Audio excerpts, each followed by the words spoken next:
Hi అండి, అందరూ ఎలా ఉన్నారు?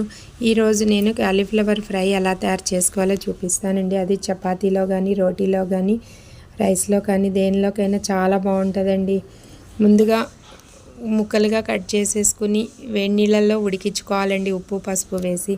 అది వడకట్టేసి పక్కన పెట్టుకుందామండి. ఇప్పుడు తాలింపు రెడీ చేసుకుందాం.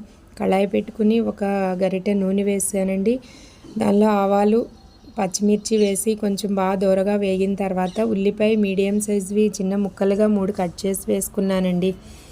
అవి వేగిన తర్వాత మనం కొంచెం అల్లం వెల్లుల్లి పేస్ట్ కూడా వేసి అది బాగా మగ్గిన తర్వాత మనము ముందుగా ఉడికించి పెట్టుకున్న కాలీఫ్లవర్ ముక్కల్ని సన్నగా కట్ చేసి వేసుకుందామండి.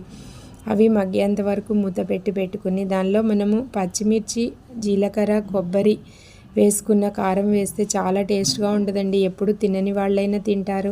ఓకే అండి, మీరు కూడా ట్రై చేయండి. ఎలా ఉందో చెప్పండి.